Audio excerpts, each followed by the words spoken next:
Hello, Gen Genies. Before we get started, Rich and I want to let you in on some exciting updates for our Patreon subscribers. Patreon is a site where listeners can pledge a small monthly amount, either $5 or $10, to support the cost of bringing you your favorite podcast. All patrons get early access to new CutOff Jeans episodes before they're released to the public. And along with our undying gratitude, you'll also be able to join our special patron-only Facebook group.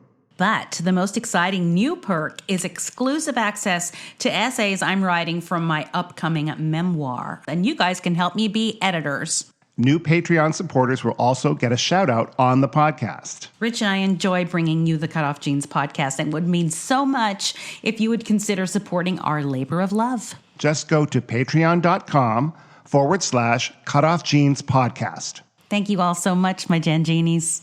And now, on with the show.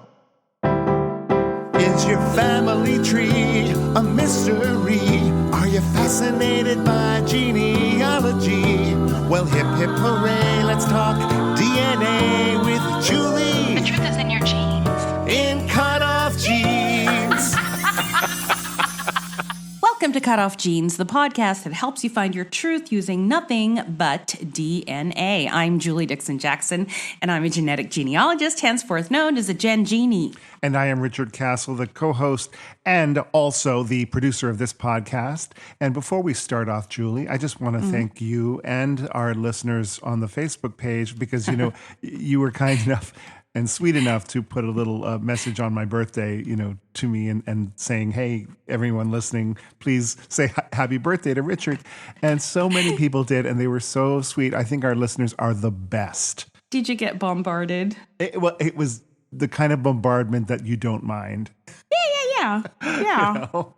Yeah, it was a lovely response. I enjoyed that. What is really funny is that, so, you know, on Facebook, you have friends from every walk of life, right? You know, from your childhood, from your high school, from, you know, work, all these places. So, you know, everyone finds out it's your birthday because Facebook tells them. And, right. And I do the same thing. I post happy birthday to almost everybody, you know. But, like, it's so weird when you don't hear from anybody except one day. And it's like this kid that was sat behind you and put boogers on your desk in second grade. Yeah, it's always interesting for some reason, and it feels really, really good. But you know they're only doing it because Facebook reminded them. But it's still and they nice. have the time. It's like when you were in elementary school, and you know they had a party for you because it was your birthday, and everyone in the class celebrated and had cake, even if they didn't like you. It still made you feel good. I don't remember that ever happening, to tell you the truth. But maybe it did. I think we did it like, the January birthdays, you know. So right, yeah. It wasn't just me, but you know, actually there's several friends of mine from high school who have birthdays around mine, you know, within a couple of days. And the nicest thing about having friends for this long and they went to school with you is you're all the same age and you all know it. There's no lying about it. Right. There's no fronting. We're all going through the same thing. Yes. And speaking of which, so I decided, I'm going to go ahead and get a physical because I haven't had a physical since like pre-COVID days. And I went back a couple of days before my birthday to find out, you know, A, you need to lose weight. B, you need to, B, your blood pressure is high and you need to go on blood pressure meds. And C, you need a colonoscopy. And I'm like, happy birthday to me. Yay! Listeners, you can file that under TMI, too much information. But anyway, This is my world. Welcome to it. How are you, Julie? I am not great.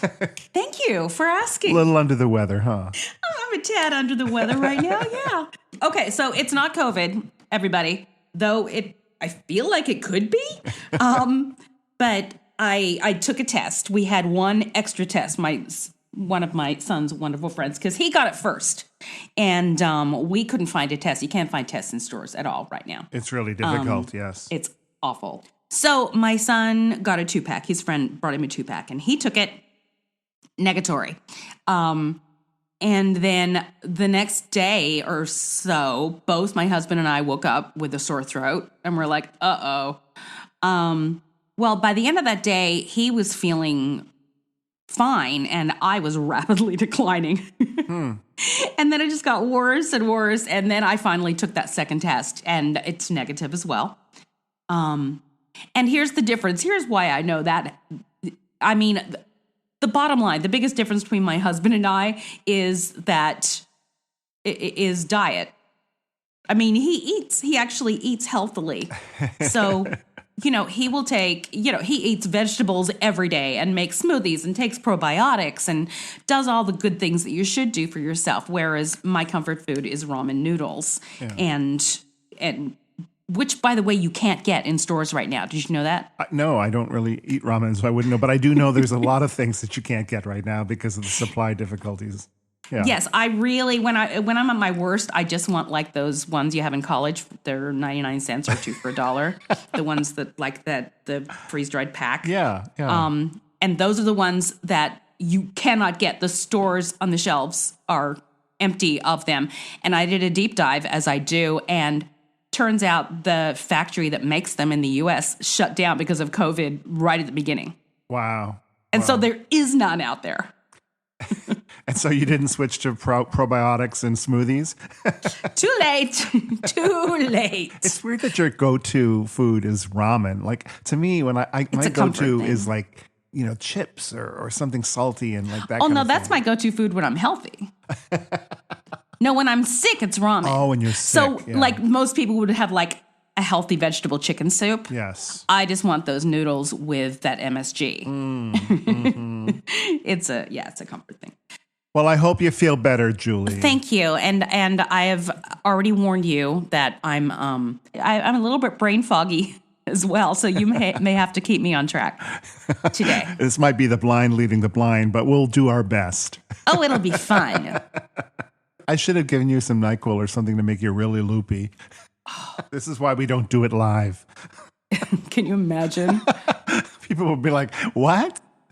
It'd be like going to a Milli Vanilli coffee house concert. So, Julie, what's going on in DNA? Okay, well, here's a couple things. Cece Moore posted that she doesn't like the new interface on Ancestry DNA. Ancestry rolled out a whole new interface. It just has a whole new look. And it didn't really bother me, but Cece hates it. And I see her point now that she pointed it out. She said, it seems that Ancestry is not beta testing their slight changes with low vision individuals, which is really surprising considering that so many genealogists are older. That's a good point. I realize that change is hard, but with my eyesight, the new colors and font are barely workable. I can usually work on the site for very long stretches, but now my eyes are aching after only a short time. So she's struggling, and a lot of people responded. And I do have difficulty with my eyes, and I do recall one day of doing like 8 straight hours of it and having a headache, but that's really not unusual for me. Well, 8 hours in front of the computer it's going to give anyone a headache regardless. Right. Although, my eyes are not great and I wear glasses to read. But I will say sometimes, oh gosh, this drives me nuts. So I bought a really good book that I was dying to read. And the font is not only small, I mean, it is hard to read. Like, that's ridiculous. It's not even just the size of it, but whatever font they chose for the book. And so I'm wearing my glasses and I'm still struggling. And I'm like, and I think, do I need a better prescription? No, because I pick up another book and I can read it fine. Yeah, they just made a bad choice. I have not been to the Ancestry site because, quite frankly, every time I go, it's because they say, "Oh, Richard, you have a new hint," and I click on it, and they're then just trying to get you there. And then it takes me to the page where you have to pay for it to see the hint. Oh yeah, and you're falling for it every time. If you have a hint, they're not going to show it to you until they give the money. You do know that, right? Or even though it'll say you have another DNA connection, like in other words, somehow you've matched up with somebody. I'm like, and I'll go there and I can see like a name, but if I want to see anything else, their tree or anything other than their name and the fact that we have, 20 centimorgans between us, that I have to pay. And I'm like, ugh. And I understand it's, they're for-profit corporation and this is how they make their money. But just, I get those emails a lot and I always fall for it. I do too, frankly. And but I get them from like My Heritage that I don't pay for anymore because it's useless to me. Sorry, My Heritage, but you've not been helpful. And that tell me I have a new DNA match. I have never had anything on any of the sites, including 23andMe, and I think it's because I'm Australian, that are of any use to me other than Ancestry DNA. So that's why I love my Ancestry. And I'm just going to backtrack for a second because I haven't told you this, but when I was talking about the people on Facebook that said happy birthday to me and the people who said it, our listeners who said it, your brother Rob in Australia sent me a message, like a Facebook instant message or private message, whatever. Oh, he did? Wishing me a happy birthday, and it was really, really kind. He's such a great guy. I had not seen him since we did that interview, the three of us together on Zoom, and it was really nice. So thank you, Rob. Thanks, Rob. My brother's a mensch. He really is. He really is. Yeah. I mean, everything about him, he can do no wrong, and that probably is putting him into an unfair standard. But he's swell. Anyway, so maybe if Cece Moore is going to complain, things may change at Ancestry. Because she's got the clout for it, right? Because she's got clout. Yeah. Whereas if I complain, they're like, Richard who? Yeah, precisely. And me too. I'm still waiting for Ancestry to ask for an affiliate link on my website, and it has not happened. Or even perhaps they want to advertise on our podcast. Yeah, it doesn't seem to be happening. No, only season 5, and we're still...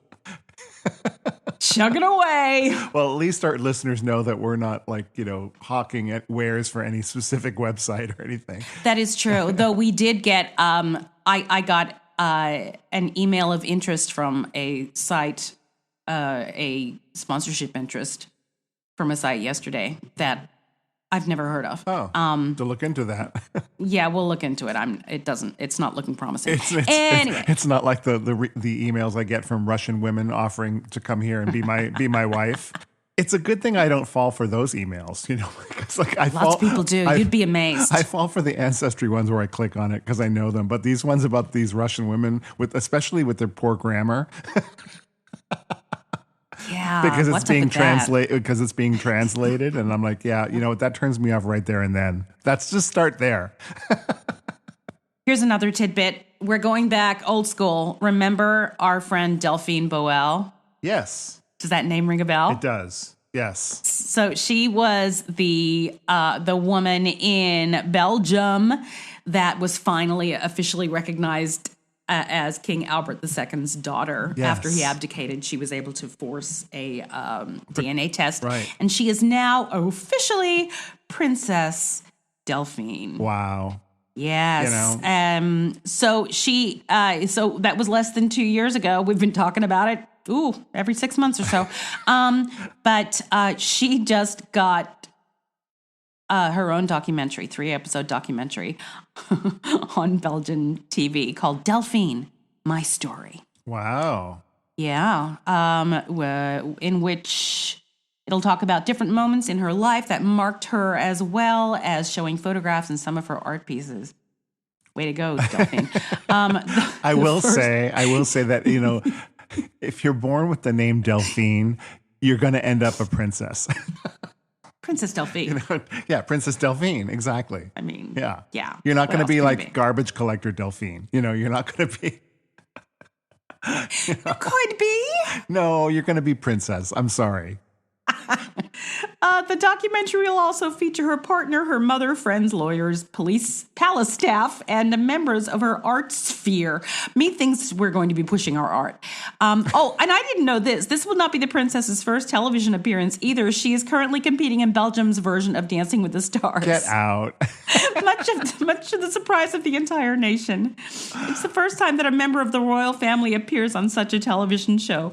Her Royal Highness is still in the competition after 2 couples were already eliminated. That's hysterical. I thought you were going to say she was in their version of like The Bachelor or something, Oh, geez. I mean, it's not that much different.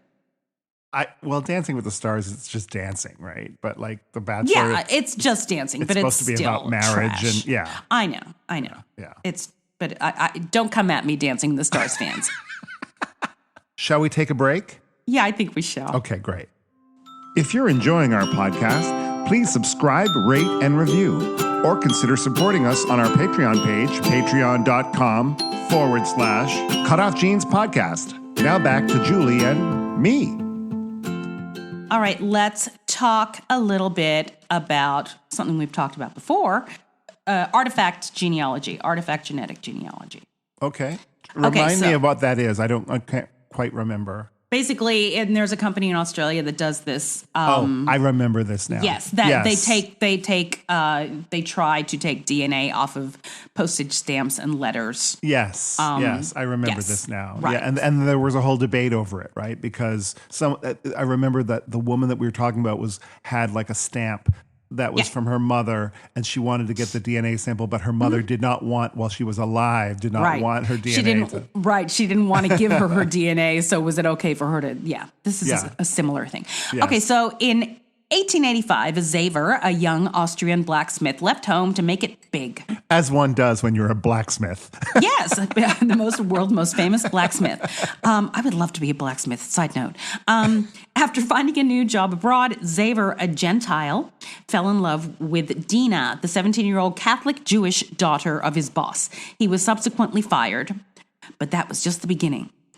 Dina ran away from home to be with Xaver and found lodging and work in the home of Ron, a 30-year-old Jewish factory owner. In 1887, she gave birth to a son named Renk, believed to be fathered by Ron. Renk received Jewish rituals and was baptized in a Catholic church. But Dina and Xaver remained together, and after Xaver had achieved some success in his career, the two married in 1889.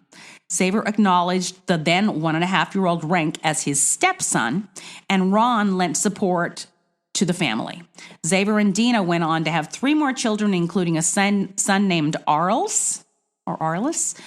During World War II, Renk's full Jewish ancestry was kept a secret, while he and his relations lived in fear of being deported to the concentration camps.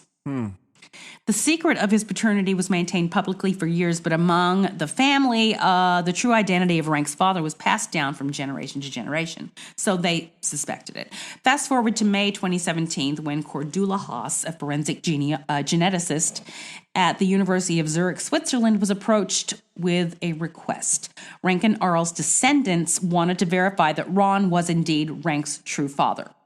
The family offered up cheek swabs from living descendants of Dina, Renk, and Arles for DNA analysis, and at the prompting of Haas, some postcards that had been sent by Renk and Ron that might hold their DNA in the remnants of the saliva used to paste the stamps. Wow. So solving kinship cases is a common task for forensic genetics, but this case was a little more complex than Haas was used to. For a year and a half, she and her team tried to confirm the story, but to no avail. By October 2018, they had thrown in the towel. But then, in March 2020, the family returned, this time with more heirlooms. They had found some more old postcards that had been sent by Arliss on a business tour in 1922. So what they're trying to do is compare Arliss and Renk's DNA. Right. To see if they're half siblings or full siblings. But from postcards, that's crazy. Stamps. It depends on how well. There's levels. I understand that, but have you ever tried to get a stamp off of a did you ever put a stamp on something and then realize, oh no, this is the wrong stamp? You try to take it off and it just rips to shreds.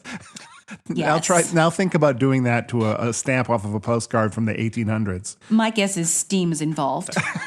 The scientists compared the DNA found under these card stamps with the DNA found on postcards sent by Renk while he was fighting in World War I and on post-war trips. They found common Y chromosomal lineage, which meant that the two brothers shared the same father.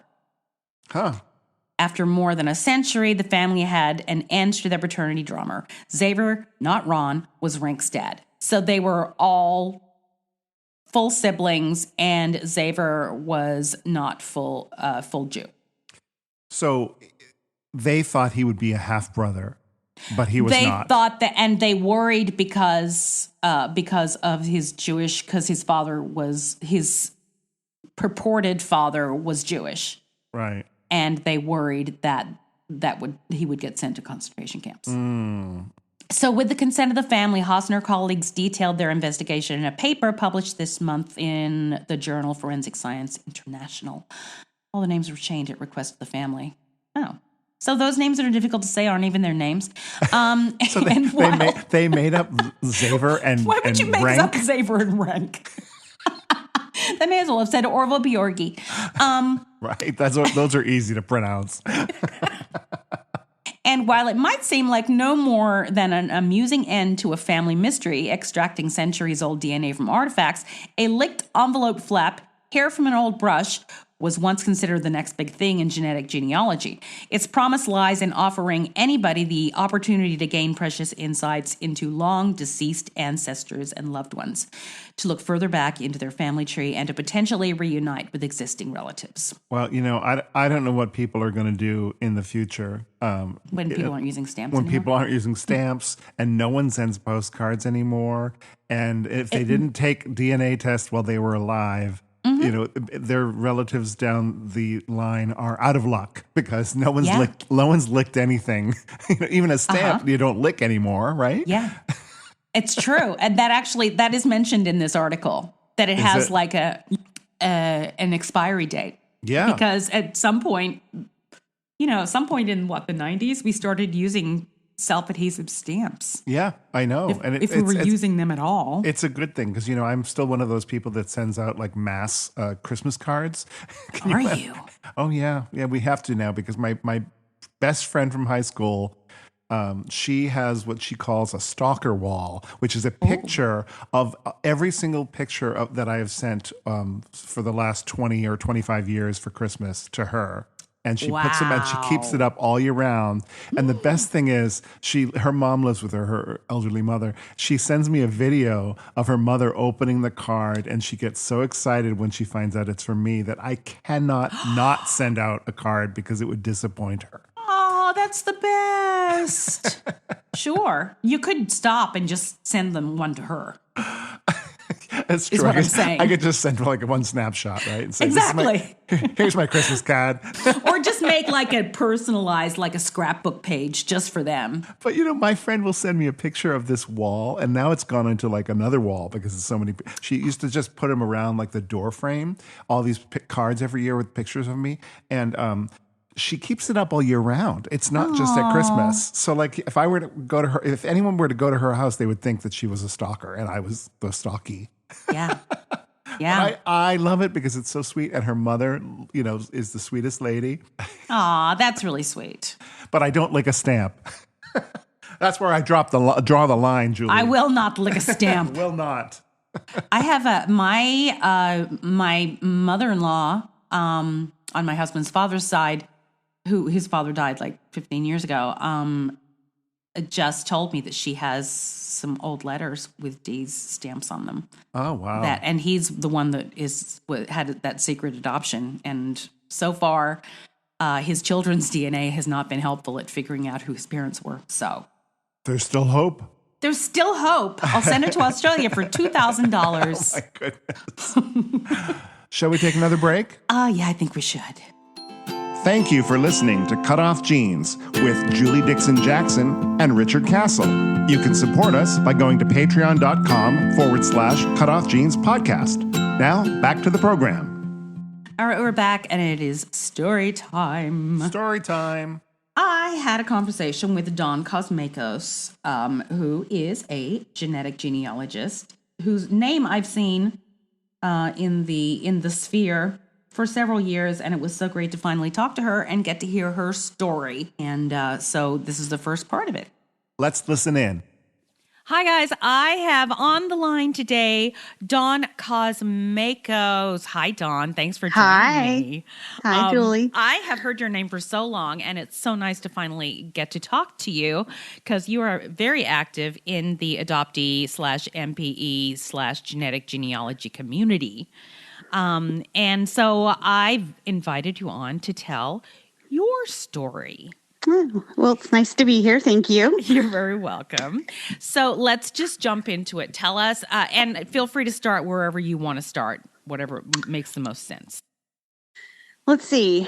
In around 2011, 2012, I was dabbling in some genealogy and working on my family tree, and I had So you were a hobbyist to start? I was a hobbyist. Okay. And, that's when DNA kind of was, commercial testing was coming out more and more. And, people talking about how it would help with their genealogy research. Mm-hmm.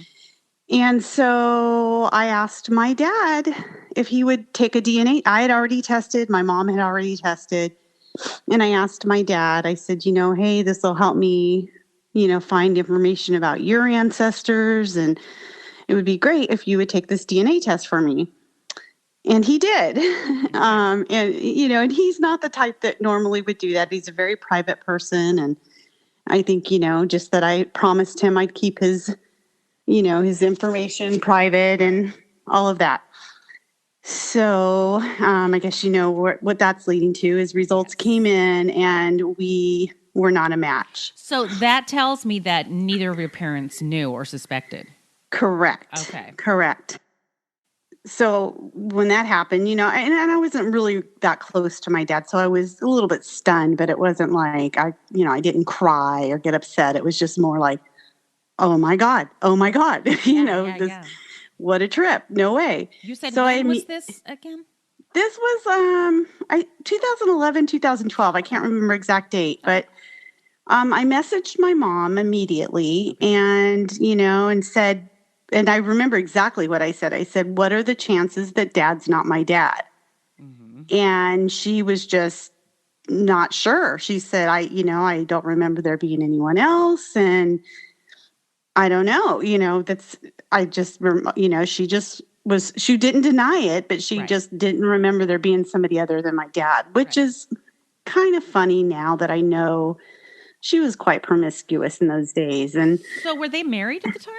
They were not. Okay. My dad married my mom because she was pregnant with me. Gotcha. He was a good old Southern boy, and his parents probably said, you need to, they were both.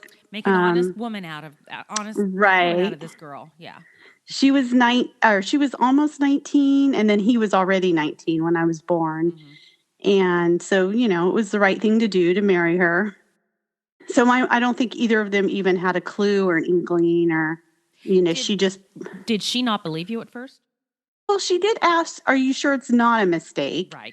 And I was so new to all this. I was like, I did I called 23andMe. Yeah. I did all of that. And I asked my brother to test. Mm-hmm. And, of course, he came back matching our dad and half sibling to me. Right. So that was pretty much what confirmed it. And me and my brother even laughed about it. Like, this is how not horrible it was. It was just more like stunned. It was like, what? Yeah. So I sat on that for quite a while. I didn't know, should I share this with my dad? Should I tell him?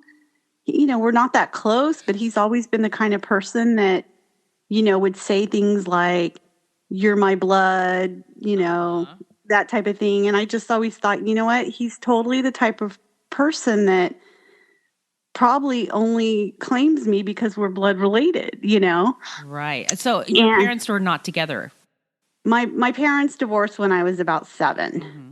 And they'd already had my brother. My brother's 4 years younger than me.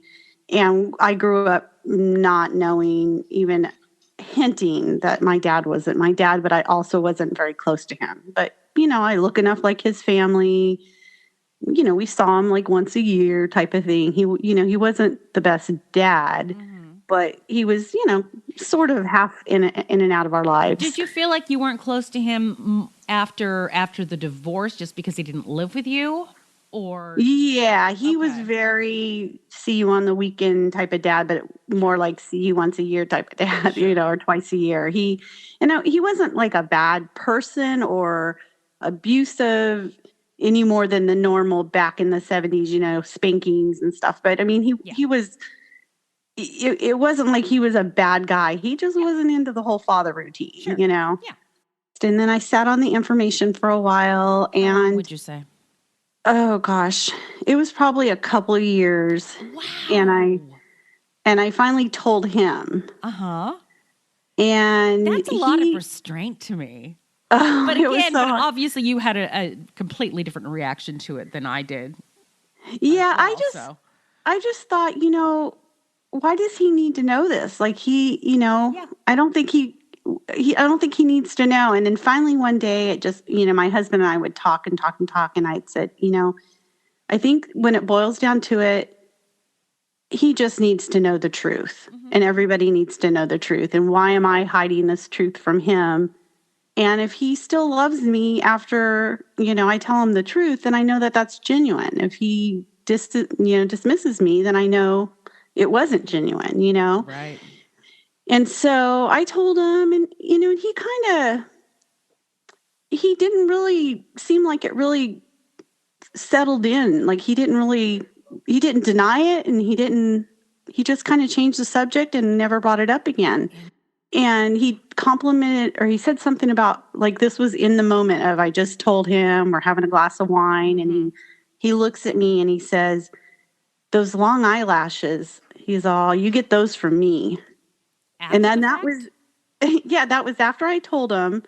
And then he made that comment about my eyelashes, and then he literally never brought it up again. That is so weird. And as it turned out, I guess it was 2.5 years ago now. So, over the next few years, we were kind of the same as we always were, just, once a year, quick phone call on a birthday or something. And his mother passed away, and I had told my grandmother and my aunt for the same reason. I just felt like, it's my story. I can tell who I want to tell. And his mother passed away, and I called him, and he just started screaming at me, like, don't ever call me again. And it turns out he was not happy that his family knew. Oh, wow. And that was the end of that. So I have literally not talked to him in 2.5 years. Oh, I'm so sorry. And it's, it's kind of like, it is what it is. And it's a little bit of a bummer, but it's also, I feel bad for him. And I don't want to bring pain to him by reminding him if he's not really able to accept it. I think he's just. It sounds like there's a lot of denial there. Yeah, I think he's really mad at my mom. I think he thinks he was duped. Right. And my mom actually passed away before I found my birth father. But before she died, she gave me her blessing to look. She really, truly did not know who it was. And she let me look through her stuff while she was still alive to find clues. Interesting. And so she was really like okay with me finding my birth father and figuring out. And she even made a little, I said, are you sure you're okay with me doing this? And she said, yeah, I want to know who it was. And giggled. I love that. I love that she did that. She let me look through her stuff. I contacted a couple of men. One of them was the sweetest guy ever. And he was like the one, my mother was like the one that got away in his life. And it was really interesting because even his wife of like 40, 50 years, remembers my mom and how much he pined for my mother. And he was so sweet. And he said, I wish you were my daughter, and, and all of that. And turns out it wasn't him. Before my mom passed, I said, well, what about this guy? You got pictures of him in 1967 or 66 when I was conceived. What about him? And she's like, oh no, this guy, he was a good friend of mine. And something like, we didn't actually have sex until after you were conceived or something like that. And I thought, how do you remember that? But you don't remember, Right. And he had the same story. So when I was talking to him, he said, yeah, I knew your mom. She was the love of my life, but we were just friends. And he said, we got together one time after you were already born, or, like he had the same story. And I was like, okay, well, clearly it's not him. So your mother was trying to help you. So she passed away in 2015. And I would say that was probably when early in 2015 is when I really kind of started getting this, wrapping my brain around the idea, like you could take a DNA test and figure this out. And I think I was in a group by that time that was CC Moore's group, but it wasn't even on Facebook yet. I think you and I were in the same group. I had joined, I think it was a Yahoo group or something, and it was CC's group. And then at some point they transitioned over to DNA detectives and unknown fathers. And, so I'm starting to feel like maybe there's actually a way. And I tell people this part because I just think it's so funny. I remember sitting there at the computer feeling so desperate to know who this man was that gave me life. And I would just sit there and, now what you know now. And what I know now is how to research and how to find information I need. But back then I was just sitting there going, what can I Google? Can I just type in who is my father and something will come up? I was so desperate. Yeah. And I don't know about you, but I went down the most ridiculous rabbit holes. I mean, I don't know about you, but I sent out no less than 3 DNA tests to complete strangers. I didn't do that, but I did. Took them. But I did, like I said, I did contact some guys from her past. I contacted her best friend from her childhood or her, teenagehood. I did all that kind of footwork. And I kept hearing about this DNA thing, but it just sounded so complicated. And how the heck was I ever going to do this? Yeah.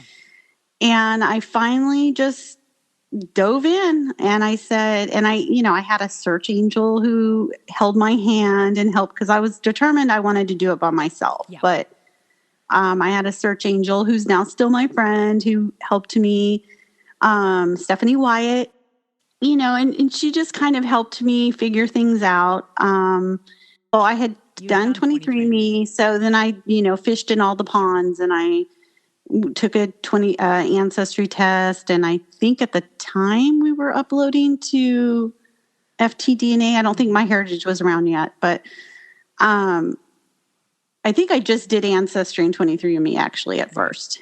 And so when Ancestry came in, I had a second, what I know now to be a first cousin once removed. So a second cousin-ish at the time. Mm-hmm. And then, and it was funny because if I knew then what I know now, I actually got really, really lucky. Yeah. I did not do this from intelligence. I did this from pure luck. Uh-huh. My closest match on Ancestry had one name in her tree. She was one of those that started her tree and then never finished, and it had one name. Uh-huh. And that was Nina Evenson. And I said, okay, well, that must be my, that's her grandma. That must be my, great grandma, because I knew she was older than me. Right. This match. And she was probably, I was trying to figure, I assumed that this was my relative too, even though I had no reason to think that. I was right. And then I had one match on 23andMe who had Evenson in his profile name. Okay. And I went, okay, well, there you go. This is, and little by little, I did things I tell people not to do right away. I reached out to this match and, hey, can you tell me all your uncles and aunts' names? Yeah. And I ended up, the reason I was able to narrow it down to grandparents eventually was that my grandmother, so my grandfather was in her line, one of her uncles, mm-hmm. and he married a woman from Lebanon, Syria. Okay. Lebanon or Syria, one of those. And actually, I think it's Lebanon, sorry. So he married a woman from Lebanon, and I had Middle Eastern DNA. Uh-huh. And I was like, none of the other lines. I mean, by that time I was messaging with this cousin a lot. And I'm like, do you know any other lines that have, the Middle Eastern? No. So one day, and this, again, something I always tell people not to do, but I did it and it worked. I found a tree online of a cousin who her father passed away. So my uncle, so her father's name was shown publicly. Mm-hmm. And I said, so I looked this girl up on Facebook and I sent her a message. Mm-hmm. And I said, hey, this is going to sound kind of, shocking, but I think that I'm either your sister or your cousin. All right, that's the end of part 1. Thank you so much, Dawn. Tune in next time for part 2. Thank you, Dawn. Hey, we have a new $10 patron Oh, wonderful. who is going to be getting a special treat in the mail any day now. Oh, that's exciting. Her name is Simona McAngus, and she's delightful. And so thank you so much, Simona. I can't wait. I'm about to delve into my handmade treasures and decide what I actually love that because, I make things all the time. I know. That's my therapy. And now you can send them out to people. I love that. I love it. I love that I get to do that. I got a message from somebody else a couple weeks ago that, what did I send her? Oh, a hippo. She got my first hippo that I made. It's wearing a tutu. Okay. That's so cute. So thank you very much, Simona. You guys, if you would like to help support us, please go to Patreon. Patreon.com, CutOff Jeans Podcast, I believe it is. And also tell people about just you, Rich. I am Richard Castle, and when I am not doing this podcast, I'm a musician, and I am a musical theater writer and a playwright, and you can learn all about that and those wonderful things that I'm doing on my website, richardcastle.com, or you can follow me on Twitter or on Instagram at Castle Songs. All right. And I am Julie Dixon Jackson. Guys, I need 30 more followers on TikTok before I have 1,000 so that I can then go live. Wow. So if you are so inclined, I know TikTok is a big commitment, but it doesn't have to be. But come and check me out there. And I talk about DNA. I do story times. I also sing sometimes and do ridiculous things. And I show my dogs a lot. Come and join me. It's Gengini Jules Jackson on TikTok, and it's really fun. And there's an amazing adoptee and genealogy community on TikTok as well. And go to cutoffjeans.com if you would like help with your search or have any questions, or if you'd just like to go and look at fun things. Anyway, hey, guys, the truth is in your jeans.